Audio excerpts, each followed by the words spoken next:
this might go against everything that you have heard before, but the money that you make, your salary, is not the important thing, the most important thing when it comes to buying your first house. Um, I know it seems crazy. Money is definitely important. How much you make is important, but there are two really important factors that are, I would argue, even more important when it comes to qualifying for a mortgage. And that is what we will be talking about today.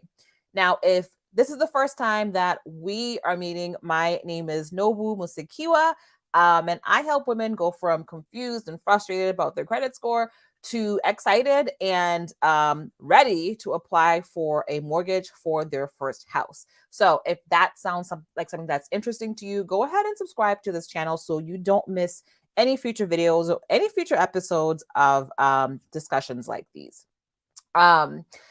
So I bought my first house in New York City, which y'all know New York City is a very, very expensive place to buy.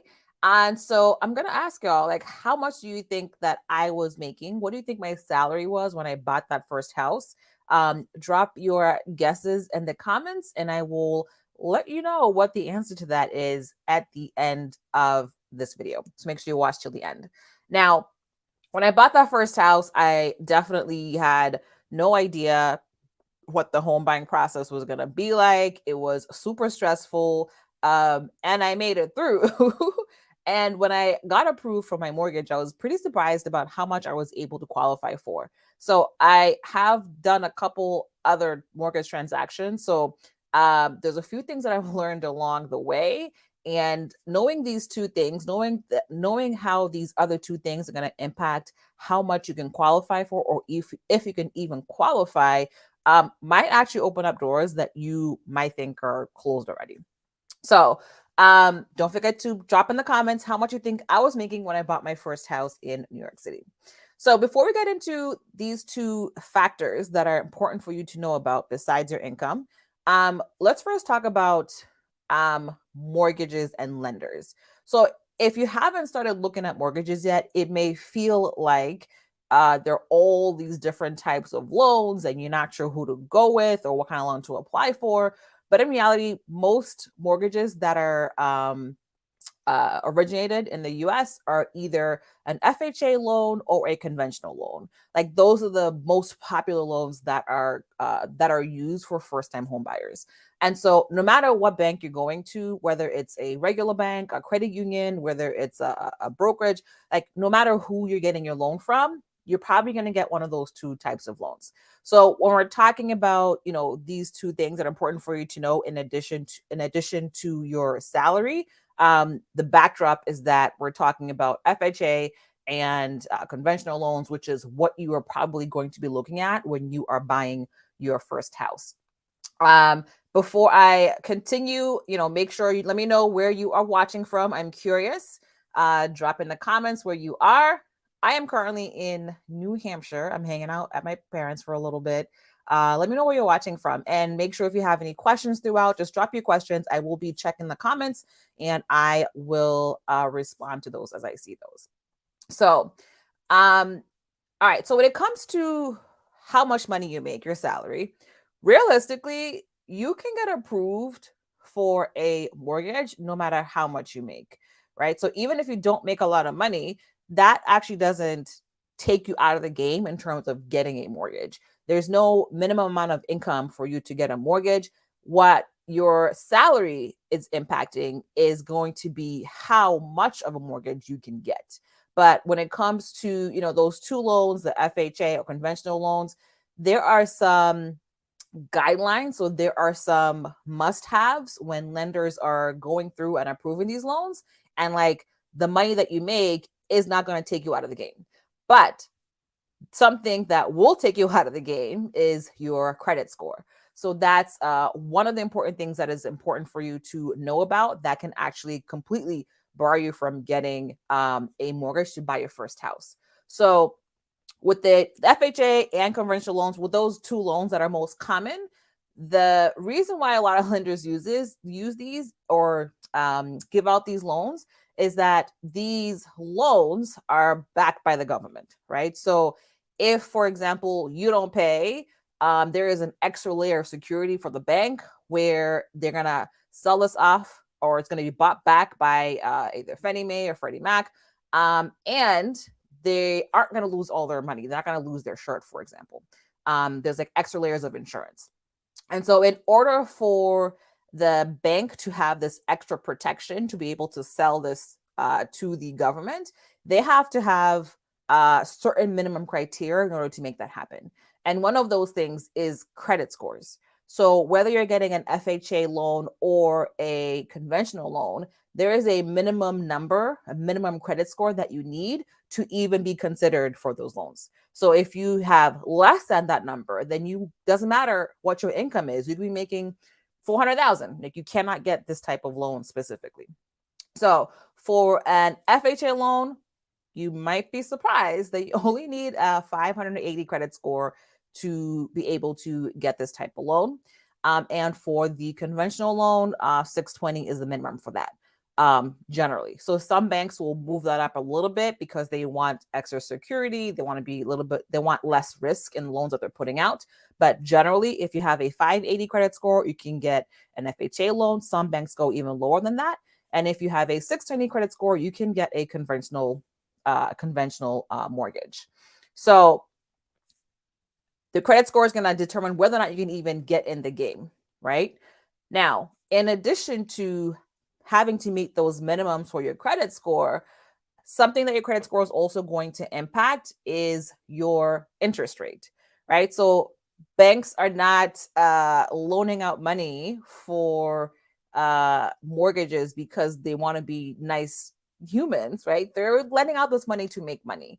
And the way that they make money is through interest, right? So if you want to buy a house for $100,000, you're going to pay back that $100,000 plus X amount of dollars in interest.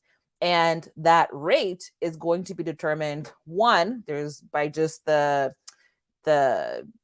average rate that's in the market in general. And then what's going to happen is, depending on your credit score, your interest rate is going to be, at that average rate or even higher.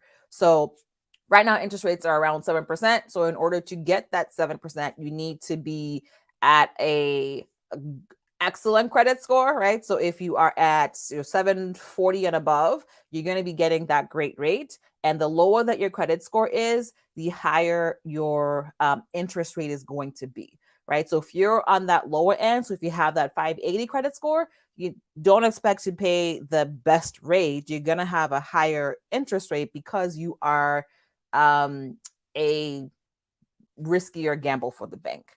And so the reason why this matters, the reason why your interest rate matters, is because you're paying back how much you borrowed plus your interest every single month. And so that's, the higher your interest rate, the higher your monthly payment is going to be back to that bank.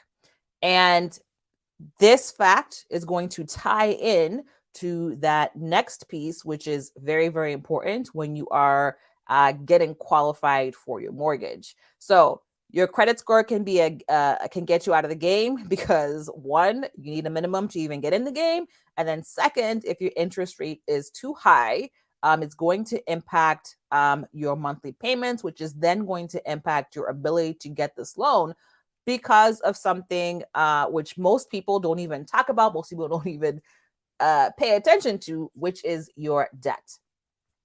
Let me know in the comments what questions you have. I am checking those regularly, so go ahead and drop any questions you have. And if so far this is helpful to you, go ahead and hit that like button, just so I know that we are tracking in the right direction.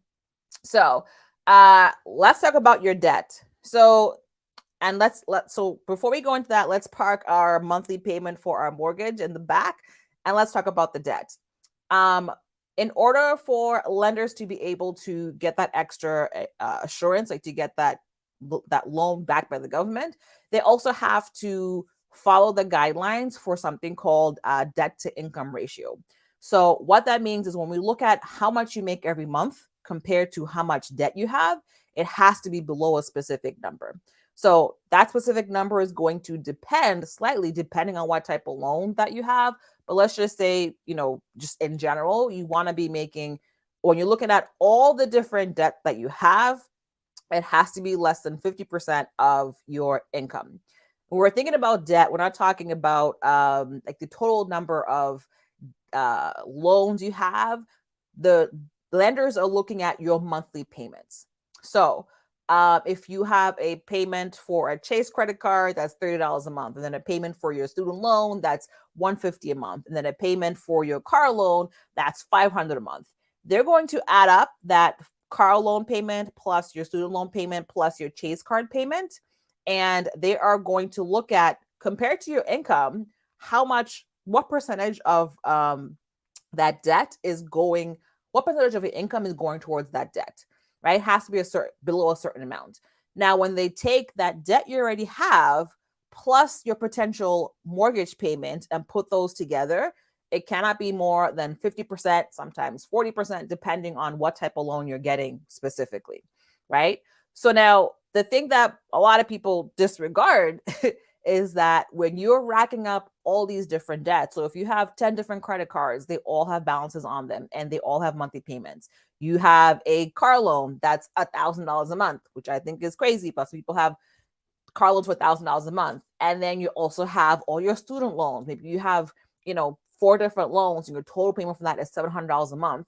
When you add up all of those different payments, that alone could take you out of the game, right? So even if you make a whole lot of money, if you have a whole bunch of different debts that have all these different monthly payments, that could potentially get you out of the game from being able to get a mortgage loan simply because of all the debts that you have, right? So you could be making a lot of money, but then if you have a whole bunch of payments, that's it, you can't qualify. Similarly, if you don't make a lot of money, but you don't have a whole bunch of monthly payments, then you could potentially qualify for a mortgage, and maybe an even bigger mortgage than someone that actually makes more than you. Simply because like they have a whole bunch of different debts, and those debts are going to impact how much they qualify for. And not just that, just to make sure it's crystal clear, doesn't just impact how much you qualify for. It could even just, if you're over that, that threshold, that percentage where it needs to be, you can completely just not even qualify, and that's it. And so when you're thinking about, do I make enough money to buy this house? It's not just a matter of like, what is your salary? You also absolutely have to take a look at what is your credit score and how is that is that even at the minimum? Number one, because if it's not, you're out. And then is your what does your debt situation look like, right? You can absolutely buy a house when you have debt, but if you have debts that have large payments, and that's going to get you out of the game, especially if you have a low income. But either way, like, you want to make sure that you're looking at your debt and your credit. So one important way that you actually can get around this is by getting around this. I mean, one way you can get around not making a lot of money or potentially having a lot of debt and like increasing what you can qualify for is getting a house where you're going to be getting rental income. So getting a house hack or getting a multifamily. I will link to that video so you can take a look. But if you're just going to be getting a place where it's just you're not getting any tenants, you absolutely want to make sure you look at your credit to make sure that you meet those limits that you need to be in, and also reduce your debt payments as much as you can. So not necessarily, you don't need to go through and pay off everything, but whatever small things you can pay to make sure that payment is no longer on your report, that's helpful. But definitely do not go and buy, if you want to buy a house in the next 6 months, Don't go and buy a new car and add a huge payment. Don't get a personal loan and add a huge payment. Don't do that, because that is going to severely impact your ability to buy that first house. Just checking. All right. So now, I said earlier, I mentioned earlier that I bought my first house in New York City. And if you haven't yet, go ahead and drop your comment for how much you think I was making when I bought that house. But I bought that house. It is a 3-family house. So there are it's a 3-floor house, and each floor is an apartment. I'm in one of those apartments. And when I bought that first house, I was making $48,000 a year. So I was making under $50,000 when I bought that house. My credit score was in the 700s. I did have a good amount of debt, but I did not have any huge payments. So I didn't have a huge car payment or huge personal loans. I did have a few credit cards and a couple of personal loans, but nothing major. So even though my income wasn't as high as you would think you would need to buy a house, especially in New York City, like the thing that was really helpful was having a high credit score, which means that interest rate was low. And then not having any huge monthly payments, which means that, there is a possibility to qualify for a bigger mortgage. And then on top of that, I use this strategy, which I'll link the video right here so you can take a look. I use a strategy where I was able to get income from potential tenants, and that helped me to qualify for a mortgage. So if you are interested in seeing how you could make money from where you live, then make sure you go ahead and check out that video. And of course, make sure you tune in next week. We'll be doing another episode of Mortgages and Mimosas. So take care.